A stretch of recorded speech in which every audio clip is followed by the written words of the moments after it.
Hi everyone, Jenna Challenor is on the show today. Jenna is a South African long-distance runner, a mother of 3 and a wife. And in this episode, we chat about how Jenna goes about harmonizing those responsibilities, both on the professional and the personal front. Jenna has had an esteemed career as a long-distance runner, not limited to, but including second in the Two Oceans in 2017, running an Olympic qualifying time in 2016, representing South Africa in the 2017 World Champs. And she's run 2 Comrades in 2019 where she ran 6th, and in 2022 where she ran 4th. And that's where she really rose to prominence in the online space with what has been dubbed the Challenor crawl, where Jenna was crawling across the line to finish in 4th place and get that gold medal. And I think that pretty much sums up Jenna's attitude to what she sets out to achieve in life. She's going to achieve it no matter what. And I love what Jenna says about how she uses her running as an expression of gratitude to the sacrifices that have been made by her friends, husband and kids and the rest of her family to allow her to do what she wants to do, to live her passion, to live her dream. I think it's a very powerful thing, and I think there's something in it for everybody here in this episode. As always, like, share, subscribe, and enjoy.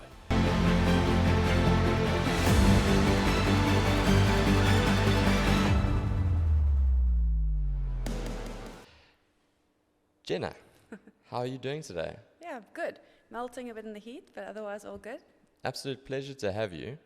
I was reading a lot about your story and what you've achieved in your career so far. And that famous video of you and the 2022 Comrades, the down run, coming into Moses Mabhida. And then I couldn't help but feel that that was in some ways symbolic of your career so far. You know, that grittiness, that urgency to achieve what you set out to achieve. And it got a lot of traction on social media and the rest. But looking past that, would you say that that's a fair assessment of your career so far and your personality and what you bring to everything that you do? Yeah, I think you nailed that one spot on. It was quite ironic afterwards looking back at it. I've had a great career, but there has been a lot of ups and downs, a lot of fuss bait, and I've had to hang in there and not give up. And that has gone through my whole career, and I haven't given up. So the way that played out and not giving up, even when my legs were giving up, I suppose it is. Yeah, you're right. And it's a pretty cool way of thinking about it. And I'm still doing that. Still doing that? Yeah. Tell me, where did your running career start? Have you always been a runner?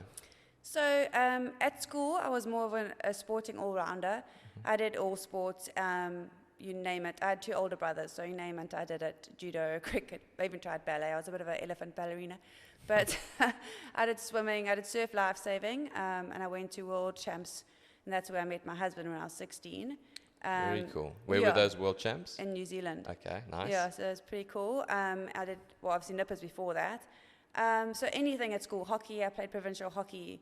So I just loved all sports. And then I ran on the fitness of all those sports. I never had a coach at school, but I just remember putting on running shoes and absolutely loving how it made me feel, and ended up, obviously you win some races, you start feeling good about yourself and you do more races. But yeah, I never wanted to specialize at school.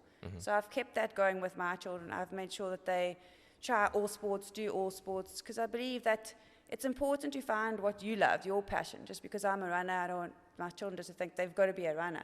So we've kept it like that. They do all sports. And I also believe that doing all sports develops all the muscles that need to be used later when you decide to specialize. Yes.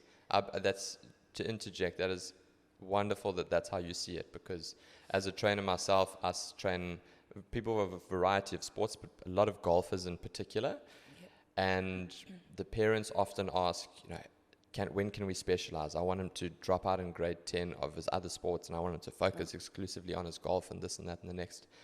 And I said, that's the worst thing that you can do, because you need to create an athlete, and you need to move in different directions, and you need to move quickly, and you need to build your different energy systems.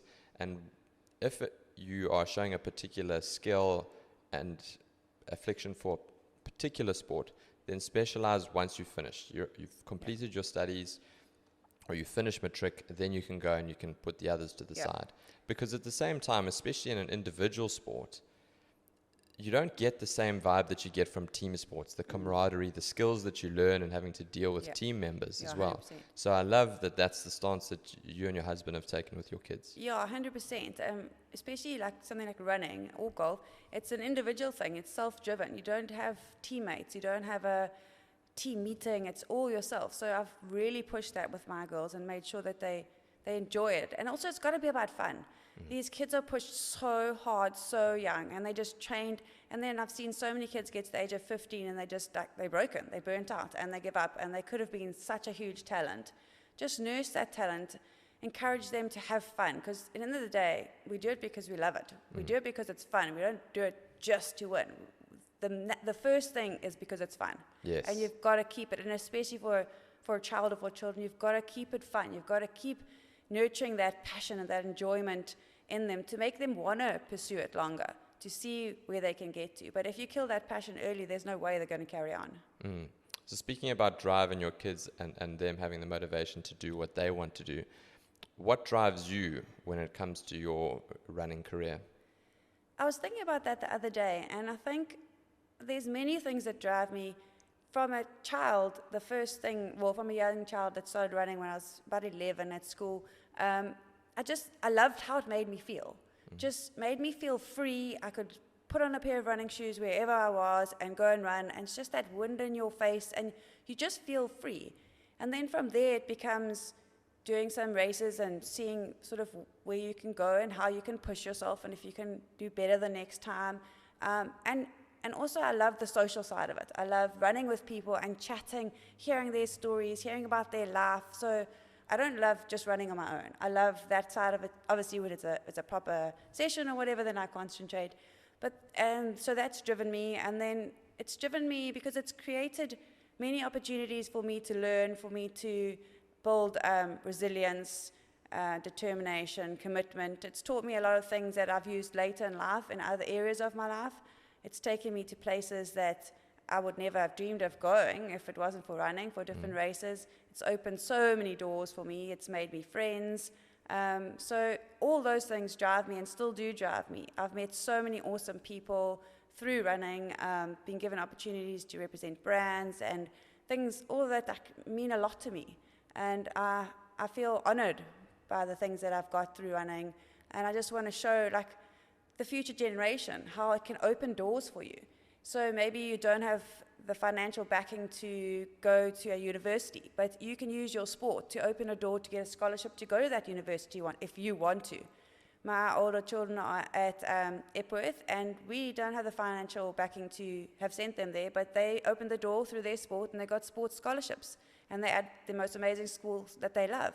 So that drives me to carry on showing people, and also the not giving up. It's easy to throw in the towel with not just sport, anything in life. If marriage is not going well, anything in life, but you have to keep going and keep trying and never give up. It's easier said than done, but lots of all those kind of things drive me. Yeah, that's the cliche. If it was easy, everyone would do it. Yeah. You mentioned it's taken you places. Where's your running taken you? So when I started marathon running, I only started marathon running quite late into my career because I had 3 children, and I always believed once you start marathon training, you're running really long runs on the weekends, and I didn't want to come home tired for my children. I didn't want to be able to not pick up my 2-year-old because I'm too tired and I want to sleep all day.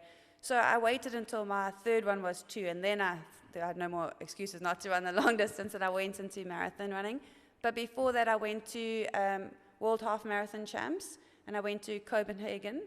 That was one of the first times I went overseas, so that was an incredible experience. Running's also taken me to London World Champs, where I represented South Africa for the full marathon. I've also been to Japan. I ran Nagoya Women's Marathon, which is the biggest women's-only marathon in the world. Seriously? I didn't know that. That was a sensational experience. I mean, these Japanese people can run, and Really? they never give up. So that was really cool. I wouldn't think of going to Nagoya ever before. Yes. I went to the Prague Marathon. Yes. I've been to Mauritius Marathon. So I've been to some really, really cool places for running. And places, yeah, maybe you would pick something like, I had the choice of Paris or Japan, and I chose Paris Marathon or Japan, and I chose Japan because I'm more likely not to go to Japan on a holiday. On a holiday, yeah. So it was incredible to experience it. And the people, and you treated like royalty there if you're a runner. They love runners. Really? Yeah, they really do. That race in Japan, was that where you ran your Olympic qualifying time? Yes, yeah, I did. Okay. Yeah. And that was one of the setbacks in your career, because you'd qualified, you'd run an Olympic qualifying time, and then you got injured, yes. right? Yeah, and then I got injured, but I was actually also, I was injured, and then I was third. They take 3, and I was 4th on the list. Mm-hmm. And then, so I didn't get to go, but then one girl did go, and she happened to be injured and got sent back. So I was over my injury and could have stepped in and gone. So it was a bit of bittersweet. I mean, obviously she wanted to go, give it a go, but so yeah, that was a hard one to swallow. But in saying that, I qualified, and that was a huge thing for me. I never in my wildest dreams thought I would qualify for Olympics. So just to be able to say that's an achievement, eh? Yeah, I remember a friend of mine at school, Kate Hector. She was a South African hockey player, and she was sitting in her bedroom the one day, we were in matric, and she had her goals written on her cupboard, but like out bold, Olympics for hockey. And I was like, wow. I had those in my heart, but I'd never write them out. So it was pretty cool to have it in my heart, but like I didn't think I'd quite get there. But I mean, it gives you confidence by getting to the little bits, and as you get there, you think, oh, maybe I can get a little bit further. Yeah, so it's been an awesome journey. Do you think your career, if you reflect on your career thus far, it's exceeded your expectations as a young, let's go back to 18, 19-year-old? Yeah, I definitely do. My coach reminds me all the time of what I've achieved when I say I'm going through a down patch or something, because like I did my life very differently to most professional athletes. We're having children very young. So I had my children and then carried on running, whereas most professional athletes will go from track, cross country to 10K, and they go through life before they doing all their running before they have children. And I didn't know any difference, so I've obviously had my children, but it is a lot harder. When I go on training camps, it's very easy because all you do is eat, sleep, and train, whereas I've got 3 children to juggle in. So it is hard. But back to your question, I definitely think it has exceeded my expectations. I didn't possibly believe in myself enough to have those big goals. But as I showed myself I could, I kind of, it opened up to what can I do next. So I always try and tell my children to believe in themselves. And it's such a maybe cliched saying, because believe in yourself, it's easy for someone to say believe in yourself, but you've got to believe in yourself. And show yourself that you can do it. And by showing yourself, by doing the training, by putting in the work, you can do that. So there has to be a level of proof at some stage to be able to build a level of self-esteem and self-confidence. It's looking back on what you've achieved so far as proof and evidence that you are good at X, Y, and Z. Yeah. But at the same time, there's an interesting study. It was about the optimal rate of failure for skill development. And the long story short is that it needs to be about 15 to 20% failure rate when you're attempting to get better at something.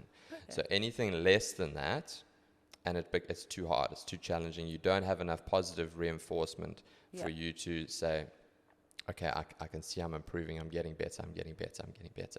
Yeah. So that's a very interesting concept that they've managed to kind of put their finger on. 80%, 20, 70, 85, 15%, around there. It makes sense because I've had a very hard 18 months to 2 years of illness, and for a good, I say, 15 months, I saw no progress, nothing. And to keep going through that is a mental challenge, I won't lie. So just to see, but as it started to turn and I could see a tiny bit, that gives you a bit of hope, and then you keep going a little bit more and gives you a bit more hope. But when you see no progress or no moving forward, it is very, very hard, and that's where that's where I think people will stop. Yeah. What's happened in those last 18 months that's been so challenging? So COVID happened, and then I got COVID, and then I had the vaccine at the same time as having COVID without knowing. So I got a real double whack of it, and I was really, really sick. Then I sort of went into like long COVID for a couple of months, but I got through it. This was 2021. I got through it and I carried on training, but I was never really 100%. I was always sort of nursing and cutting training, thinking I'm older, so I have to do this kind of thing. But I think it was just because I wasn't 100%. Yeah. But I nursed myself and got through to Comrades 2022, ran that race, and I was feeling amazing. At about 65 Ks, you don't in an ultramarathon go from hero to zero. You generally fatigue, and over a period of time. I went from feeling perfect 65 Ks to boom, like I've got nothing in me, what's going on. So those last 20 Ks were the hardest Ks of my life. I literally had to put one foot in front of the other. It was hectic. You guys saw the last finish, but the last 20 Ks were pretty brutal. I didn't fall or crawl then, but they were a sufferfest. So I think it's all my body had to give, and by the end, it was just so done.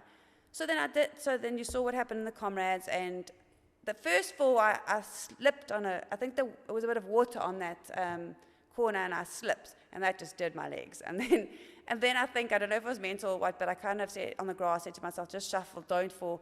And then I saw the finish line, and I went, I've made it. And I think my body went, okay, bye, now you're going down. And then when I couldn't get up, I was like, well, if all else fails, let me just smile and crawl. So yeah, but after that, I took my 2 weeks off, which I always do after Comrades, and then tried to start again, and I just couldn't go, and I was just so chronically fatigued, and then it just got worse and worse, and I went for my left hand semi-paralyzed, and we didn't know what was going on there. My medical team, we thought it was a pinched nerve, so I had a X-ray of my neck, it showed nothing. Then I went to an MRI of my neck, thinking it would be a pinched nerve, and there was nothing. Then we thought, okay, maybe it's thoracic outlet syndrome, and I had an MRI of my brachial plexus, and it showed nothing, all clear. Then we were stumped, like, why is this hand so paralyzed and can't do anything, like out of the blue. Like you just woke up one morning, or like? Yeah, it just got, I noticed it, like I tried to do some swimming, and I noticed this the baby finger, like not controlling it, so obviously it can't pick up.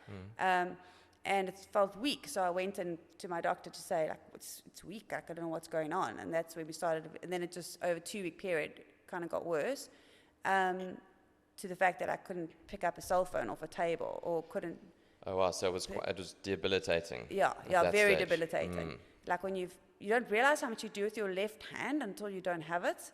I mean, holding something in the right hand, you carry something with your left hand, it's very debilitating. I've learned to live with it now. But so then after that, we had to do a brain scan, because I went to my doctor, then I went to another doctor in Westville, then I went to a neurologist. The neurologist wanted a second opinion, who sent me to a professor neurologist. None of them could figure anything out, so I went for a brain scan, because it could be a tumor or something, and luckily they found a brain, but that was all clear, thankfully. So we still don't know what caused the hand. I had to go to OT for a long period, and I was doing nothing, and I was bleeding money. All of this cost so much, so I stopped the OT. And then my health was just so bad. I would run 2Ks and sleep for 6 hours in the day. And then I'd just literally walk from the bedroom to the lounge and have to lie down and sleep for half an hour. I could not function. I had such chronic fatigue. I couldn't. And try to have that when you're a professional athlete and you're a mom of 3. So the professional running, I just couldn't run. My heart rate would sky high on a 2K run, which I've never run 5 minutes a kilometer. And I was running like 5.5 minutes a kilometer with a heart rate of 180 for 2Ks, and then having to sleep the whole day. And then if I did try anything, it would bite me, and I'd be out for 2 days sleeping. It was just, I've never taken my health or running for granted ever, but I've never thought I would lose my health or my running. So it was very humbling to the fact that I lost all my confidence in running and everything. And I kept trying, and then I'd go through like 2 or 3 weeks of trying, and then I would just crash, and I wouldn't be able to do anything for 3 weeks. And then as my mind got stronger again, I would try again, and just nothing was working. No matter how much I rested, no matter how slow I tried to run. This went on for a year, on, off, until I said to my sports doctor, I can't do this anymore. I literally can't do this anymore. Then his eyes like really open up, and he was. So we did a lot of blood tests and things, and eventually I had acute glandular fever, Coxsackie B, which is the heart one. So you get the Coxsackie A, which is the hand, foot, and mouth, and the Coxsackie B is the one that affects your heart, the myocarditis and that. And I had Epstein-Barr virus. I believe that all of these were brought up from COVID and the COVID vaccine. I believe I've got vaccine damage. I know COVID and the vaccine, the spike protein and everything affects different people differently. My husband got COVID, my older daughter got COVID, and they were absolutely fine, whereas I never recovered from it.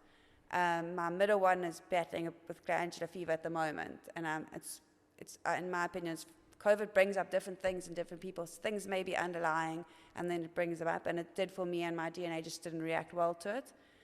I've spent a lot of time boosting my immune system with vitamins and just completely boosting myself up. I've never done heart rate running before, and I went to low heart rate running. I've never been able to run slower. Biomechanically, it felt too awkward for me, like doing it, and also in my head. A coach many years ago told me it was wasted mileage. I know to this day it was the worst advice, and it's not true. But when it's in your head and you've had it from a young child, it's hard to slow right down. Yeah. So it was my last choice. It was the final thing. I thought, let me try this low heart rate stuff. I will walk when I have to. If I've got to run 6 minutes a kilometer, I have to. And everyone's got different paces. So I'm not saying that's a slow pace or fast pace or whatever. It's all relative to yourself. So I did it. And I did 4 months of this low heart rate. Honestly, I cried a lot because it's just it's horrible. And then So what does it entail, the low heart rate? Give me an example. So when you go for a run, so you find your heart rate, so your low heart rate. So it's 180 minus your age will give you your base number. Oh, yes, okay. So mine will be 138, but I gave myself to 145 because 138 would go over a speed bump and it would go up. So I wouldn't let it go above 100. I generally try and keep it below 140. Okay, so you've got to train underneath that threshold of whatever that calculation is. So that took out any speed work or anything, literally any hill. So I tried to keep it flat, and I just went out and did short runs at that. And as soon as it got high, I would have to stop and let it get down. And it's the most frustrating thing. Some runs you'd go and 1K into the run. I remember down at the beach cottage, and I went, and there was a speed bump, and I went 400 meters down the road, and I had to stop. And I was like, you're kidding me. So I let it go down, then I started again. 400 meters down the road, I had to stop again. And I got to the end of this run, 2Ks, and I was like, what is the point? But anyway, I endured it because it was my final hope. I didn't know what else to do. And I'd done a year of breaking myself, like trying and breaking. And then my heart rate, I started to feel okay, and my heart rate started to come down and regulate, and I started to go a little bit faster. So I'm still doing the low heart rate. I'm doing speed work again, which is really cool, and my heart rate's starting to come down and stabilize. There are times it goes up, but I think that was the turning point. I mean, you can't put your finger on everything. I've done everything. I've done the hot saunas, I've done the ice bath, the plunging, I've done the vitamins, I've done the sleeping, I've done the low heart rate, everything to try and help. And I'm finally turning the corner. I'm definitely nowhere where I used to be, and don't know where I'll get to, but I'm determined to get back for this. In my heart, I've got 2 Oceans gold medals. This is probably silly, but for me, I've got 2 Oceans gold medals, and I've got 2 Comrades gold medals, and I've got 3 children. And I want to be able to leave them each one. I mean, if I get to Comrades and I don't get a gold, I tried. And for me, it's a bit of a motivation and a special one for me. That's cool. I like that idea. And you're going to give that a go this year? Yeah, okay. I'd like to, provided my body lets me. I'm not going to be stupid about it because I'm finally feeling better. I can function as a human. I can be a mom, a wife. I can go out for dinner. I couldn't do any of those things. My husband literally took on the entire family and everything. It was a big load on him. So I wouldn't want to put my health backwards that I can't live anymore. Yeah. But at the same time, like running, I'm just so grateful to run again. And I've missed it so much. I can't even explain how much I missed it and how much a big part of me. And it like refueled my fire that I actually run because I love it. I don't just run because it's my career or you get paid to run. I run because I really love it. And yeah, so getting back into it is exciting. And I believe I can get to that Comrades line, but I'm just going day by day. as Kirsten will tell you, living in the process, not worrying about the outcome. Easier said than done. Very but easier said than done, trying to enjoy the process. So there's a wonderful quote. I think it's from a book. It's up here, Man's Search for Meaning. But he says, the author Viktor Frankl, he says, so much of our life is based on our decisions, not our conditions. Oh yeah, that's And cool. I absolutely love that, because it's so easy to fall victim to your conditions. Yeah. Woe is me. I've got this virus. The reason I've got this virus, in my opinion, is because I took this vaccine, which they said was the right thing to do, and it's in my system now, so I can't take it back. I wish I could, maybe. Yeah. My career's taken a whole different path. I've gone from being this super athlete where exercise is a massive part of my life and my mental well-being, and now that's gone. And it takes a lot to be able to take it step by step and then live according to your decisions. You had a decision to, okay, I'm going to just plot the way forward slowly but surely. I'm not going to be a victim. There'll be days when I feel sorry for myself. Sure, everybody has that. But you are able to plot it forward. And slowly but surely, you getting back to something that resembles what you were. And with that comes a better mental state as well. Yeah, for sure. I 100% agree on that. And it's been hard, I won't lie. It has been hard. There's been lots of tears. But I'm glad I stuck it out. And I share a lot on my social media because as a professional athlete, one thing I have found is that a lot of professional athletes in South Africa especially don't share their lows. They'll share their highs, but not their lows. So when you're having a low or like an injury or a health issue, you never have someone to lean on, oh, they had it too, so I'll get through this. So I want to share my journey so that if there is someone out there going through it, they can follow me and see me getting better and give themselves hope to keep going and hope to keep fighting and hope to get up every day. And that's what I loved the most about the Challenor crawl, is that it didn't just resonate with runners. I've had people saying to me who aren't even runners, reaching out on social media saying, I remember your crawl and it makes me get out of bed to get to work when I'm having such a hard day. I'm not an athlete, and just like that means a lot to me. That's amazing. It's wow. so special, and it means so much more so than I suppose a runner, because it's appealed to, well, it's affected everyone.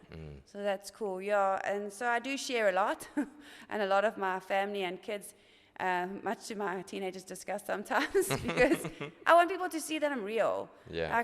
I'm a real person. I have 3 children. I juggle a lot. I joke with them. I put them on my social media. But running is a big part of my life, but it's not my whole life. And I'm a mom, and I'm still running. So if I can do it, so can you. Life doesn't have to, running or sport doesn't have to stop because you're a mom or you've had a baby. I've got a very supportive husband, which I wouldn't have been able to do if I didn't have the supportive husband. So I'm lucky there. But yeah, it's been cool. That was one of the first things that I noticed when looking at your story, and how, like you said, you did things in reverse compared to what your normal long-distance runner athletes would do, the females in particular. And I wondered how on earth you managed to juggle just everything, because especially long-distance running, anything that's long-distance, endurance-based, people don't realize the sacrifices that have to be made when you're pushing your body to that limit. And to train, the amount of training and the time that it takes to teach your body to be able to handle that and handle it exceptionally well, where, for example, you are running 4th in the Comrades Marathon, which incidentally, 15,000 runners in 2022, which would then, of all the runners, would put you in the top 0.6% of all runners. So, and it was even less than that in 2019. When you finished cool. 6th, I think. Yeah. And there you finished top 0.3% of all the runners. That's pretty cool. Yeah, there were 25,000 runners in 2019. So it's a massive sacrifice.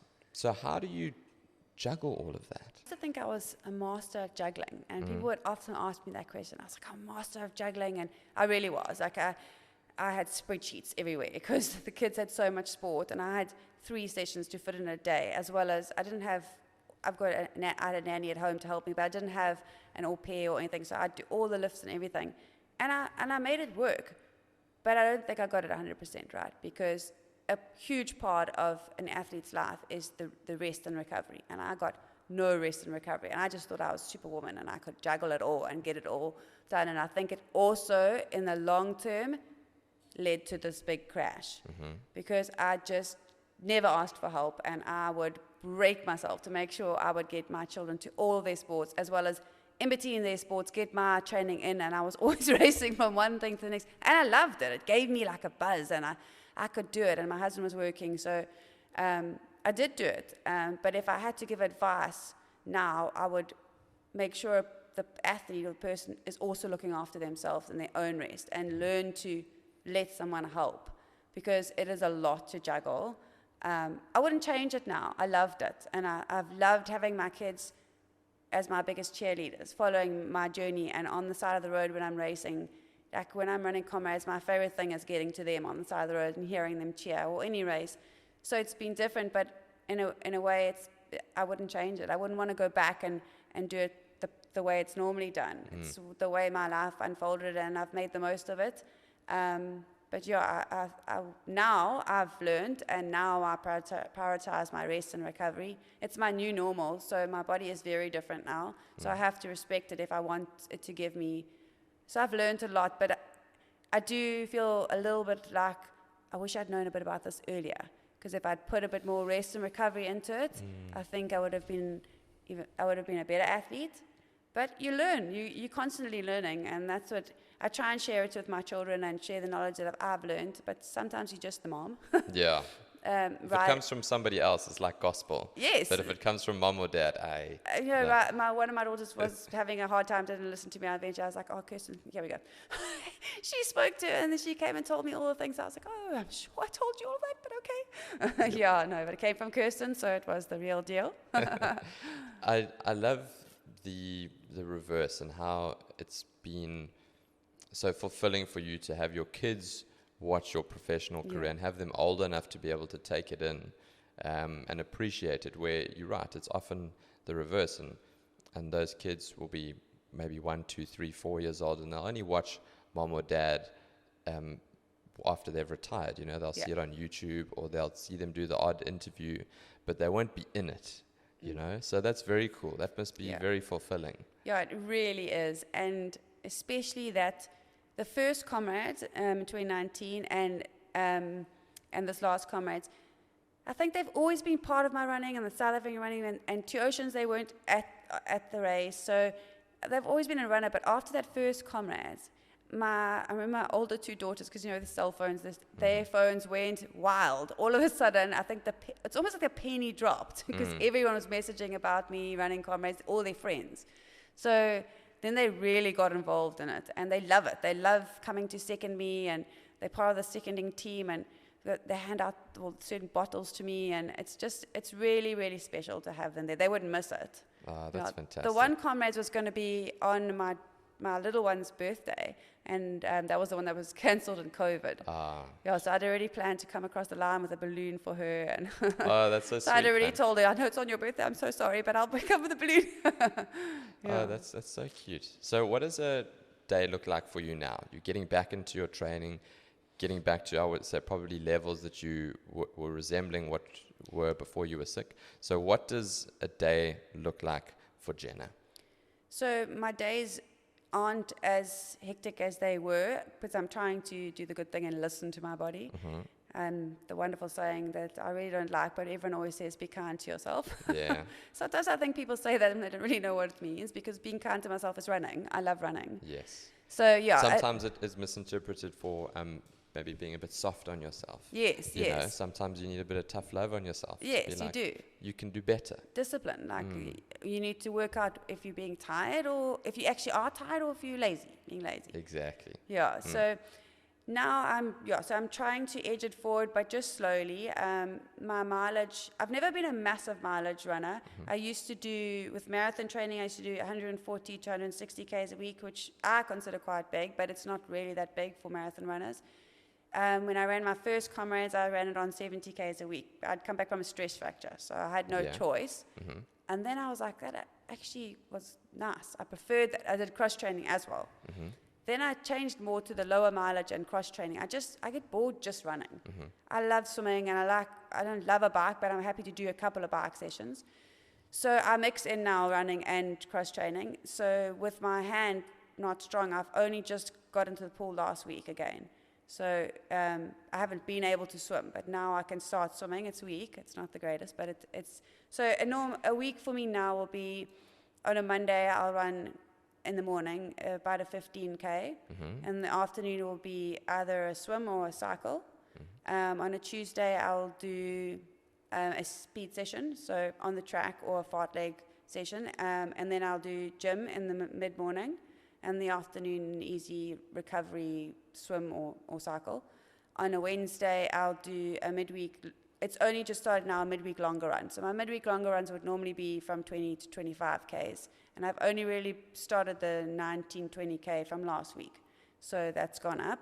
And then afternoon is just easy swim. This is all picking up now, like from this week. I'm actually going for a swim from here. Nice. And then Thursday will be a speed session on the track, bio in the middle of the day, and then depending how I feel, I have the option to do the second cross training session or leave it. I'm very much listening to how I feel. So some days, yesterday I didn't do it. Today I feel fine, so I'll do the cross training session. So I've learned a lot about listening. Whereas before I'd push through, I'd just do it because it was on paper, I'm an A type and I must take it off. Yes.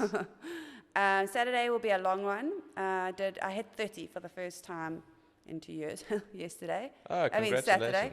Yeah, it was quite a nice milestone for me because I had my biggest week mileage-wise, which was 102 Ks in this period of being sick. It's not a big week by all means. I had done cross training, started swimming, I'd done a little time trial and nice sessions and my long run of 30. So it was a nice confidence booster. And I ran with a group. I haven't had any confidence to run with a group recently because running low heart rate, you can't run with a group because you watching your heart rate, they're running a pace, then you can't tell them slow down because of your heart rate.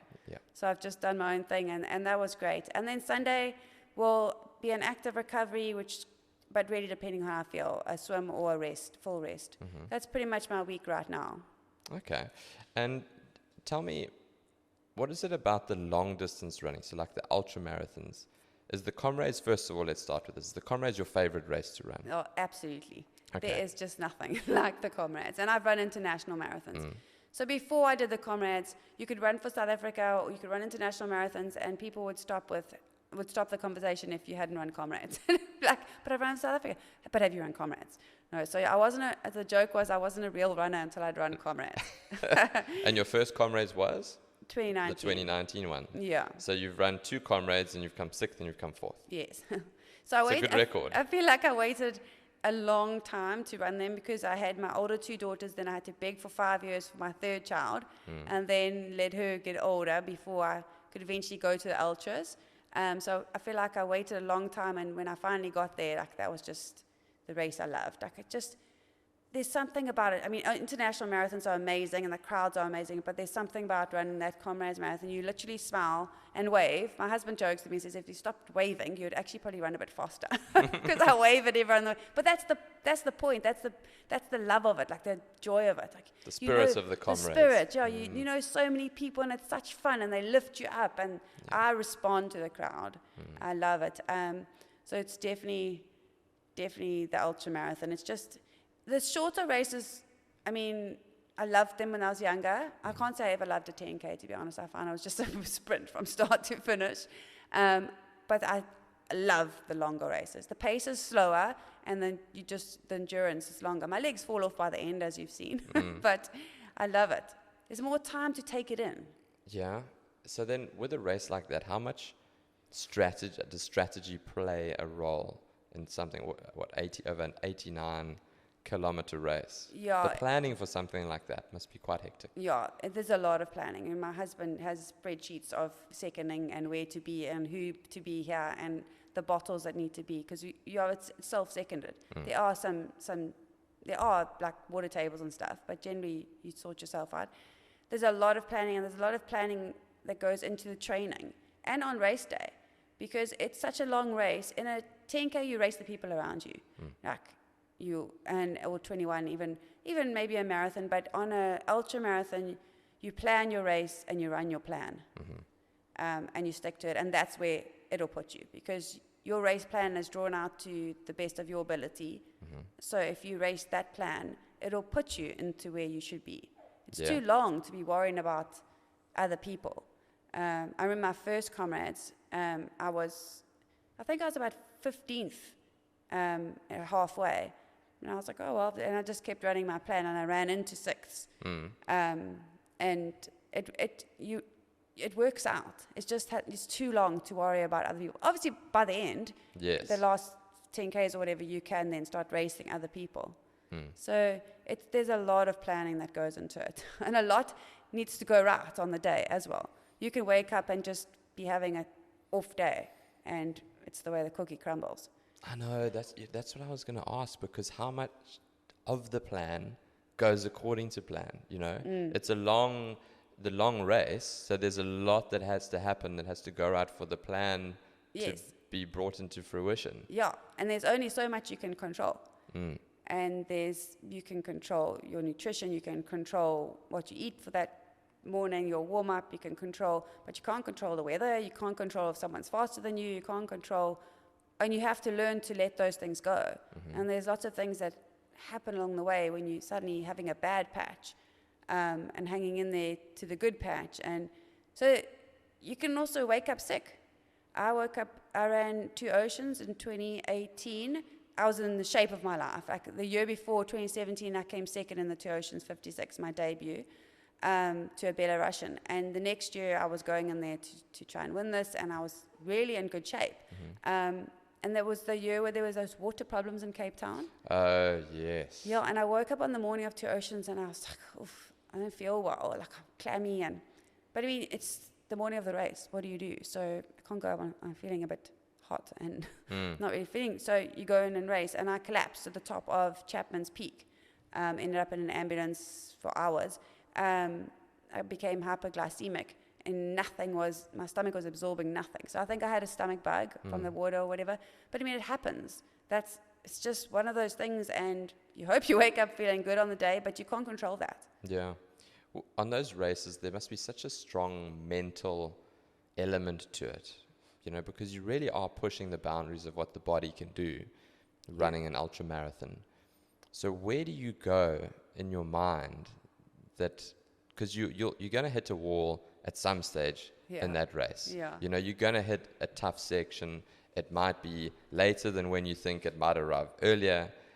But you know that there's going to be adversity along those 89 odd kilometers. So how do you deal with that? What tools do you have to say, okay, Jenna, we're going to get through this? I think I draw on trying to get to the race in the best shape possible, knowing that I've done the work to enable me to do the race.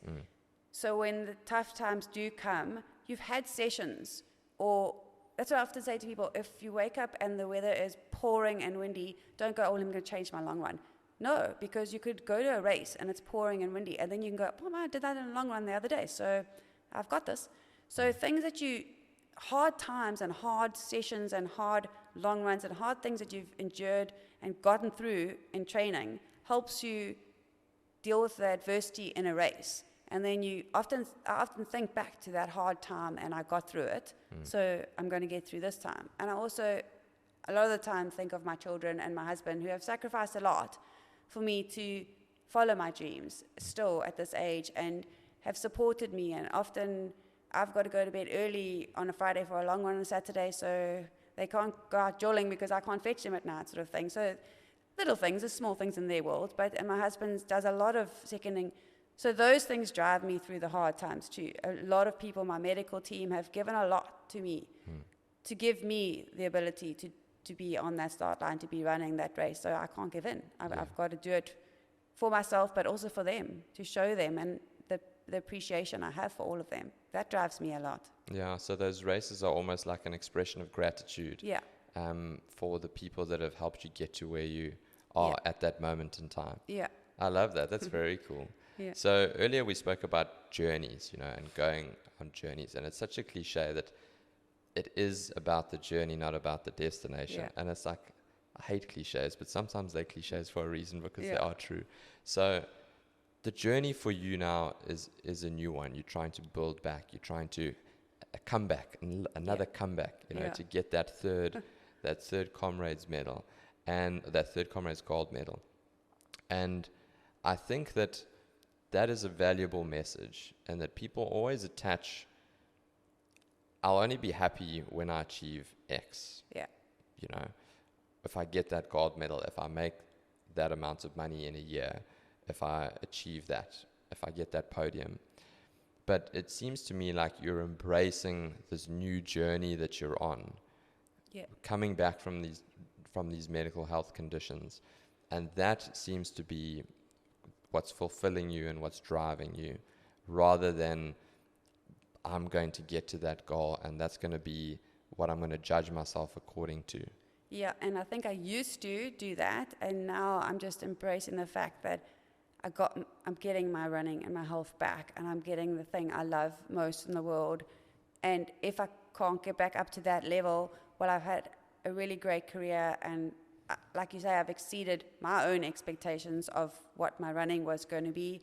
So I'm just so grateful to feel that feeling I love, the running feeling.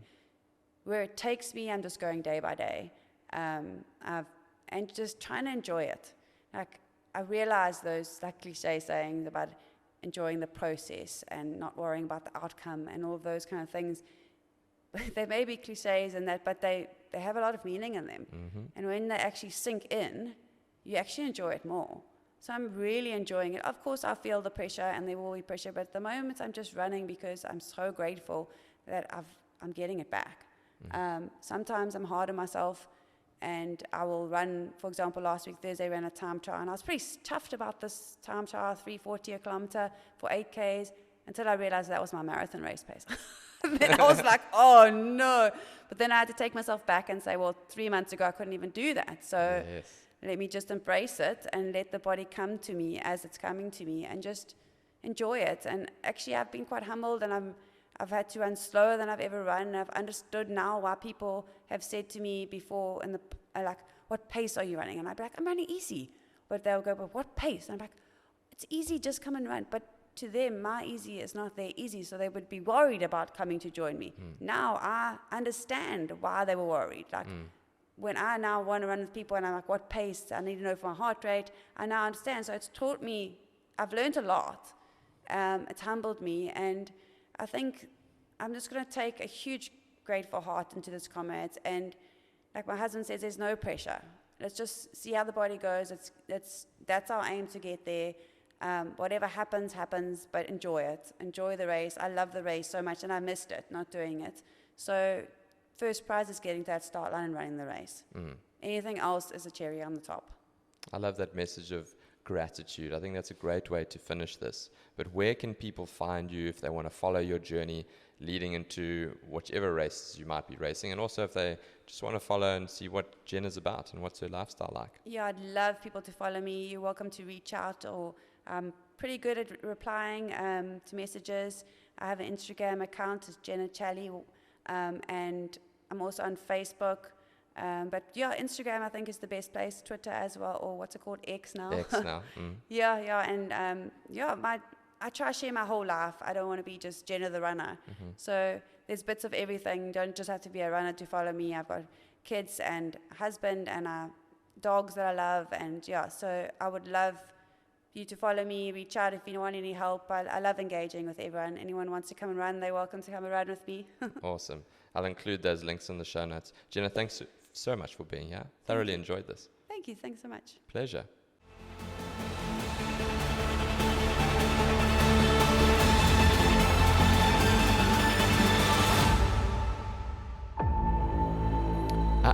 Not so fast. It's a new year, which means it's a new outro. And let me level with you. It is such a cool feeling when I see that Spotify subscribers number increase on the weekly, when I see the number of people listening to the episodes going up. And it really makes a huge difference. Have you ever done something and you feel so good when you get rewarded by some positive feedback and you really feel like you're making a difference. That's what it means to me, and that's how I feel. And it goes a long way. If you like the show, share it and subscribe it. Thank you humbly, and I'll see you next week.